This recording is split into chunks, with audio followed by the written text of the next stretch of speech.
With the Player of the Season nominees all announced, the likes of De Gea, Kane, Sane, Silva and the most likely winners De Bruyne and Salah will battle out to be confirmed as the best player in the Premiership. With that vote done, it's time to look into the future. So the question is, who will be the best player in the Premiership next season? Next season could be the most exciting PFA race of all time, with new and old Premiership stars looking to prove to fans, pundits and other players that they are the best of the best. As usual, get an answer in your mind, comment your answers at the beginning of the video, and by the end of the video, let's see if I've changed your mind. My picks for PFA Player of the Season next season are Wilfried Zaha, Mo Salah, Kevin De Bruyne, Aubameyang, and fantasy choices of Mbappe, Neymar and Gareth Bale. Okay, it sounds absolutely crazy, but watch the video for me to explain. Let's start with this season's two main contenders. I'm filming this before the winners have been announced, so I'm going to say Mo Salah won.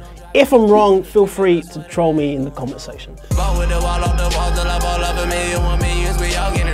Salah's goals have been incredible and have helped solidify Liverpool's Champions League place and made them look like a real top quality European side. However, Mo Salah's in a similar boat to Alan Shearer and Andrew Cole. Both had prolific 30+ seasons, whereas Alan Shearer went on to have 2 more seasons just like that. Andrew Cole went from 30 to 9 goals a season and then never scored more than 20 goals in a season. Only the future can predict which type of season Mo Salah will have next season, but he'll be coming off the back of a Champions League run and the World Cup, so the energy in those legs might run out midway through next season. So the question becomes, can Mo Salah keep scoring despite playing through fatigue and when defenders have a whole summer to work out how to stop the Egyptian?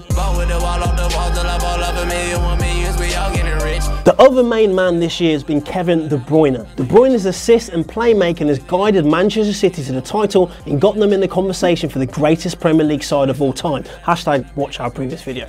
As a player, he's been quick, imaginative and hard-working in attack and defence, yet De Bruyne and City's 2 losses to Liverpool will act as a blueprint for other teams to follow.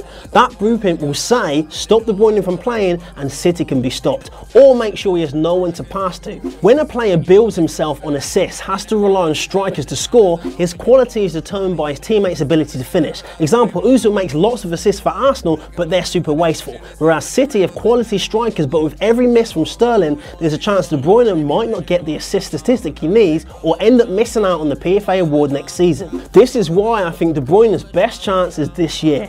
Maybe one of the other contenders can impress the most next year.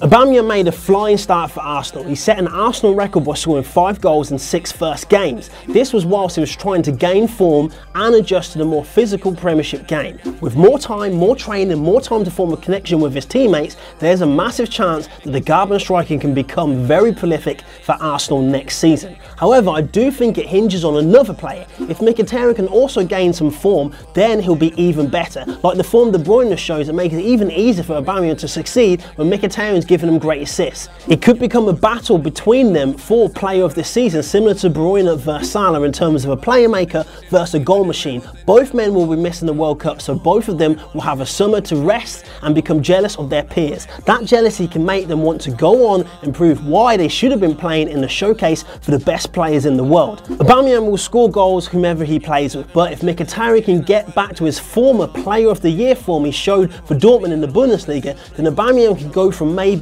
20 goals a season to 30 or maybe even 40 goals a season, especially if he has a midfield from Arsenal that becomes frightening to other defences. That's why I think next season Aubameyang could be a real contender for PFA Player of the Year.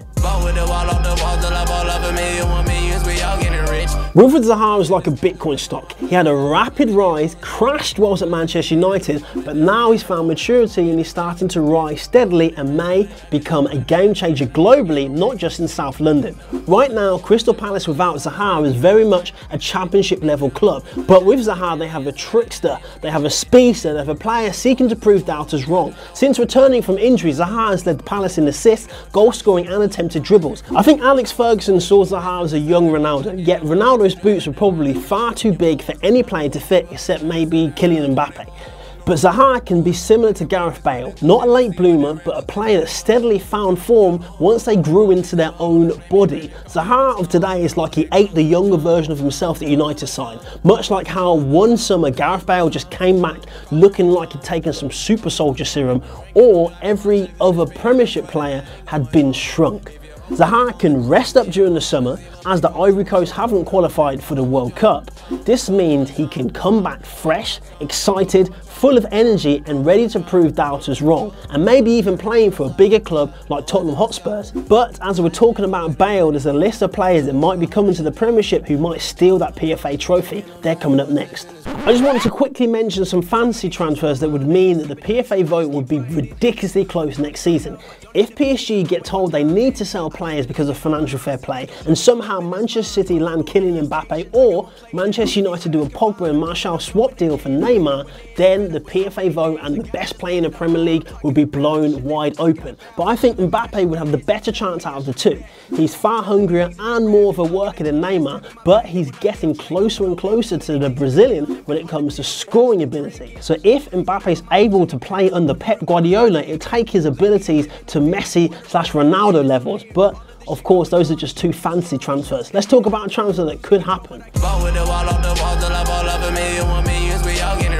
Some of you are steadily typing Gareth Bale isn't a Premiership player, followed by a needlessly mean comment about my beard. Firstly, don't hate, appreciate. Secondly, I know this is an outside bet, but I think Gareth Bale will return to the Premiership, and if he goes to United or back to Spurs, then he'll be in the perfect place to remind people about just how dominant he was before he left.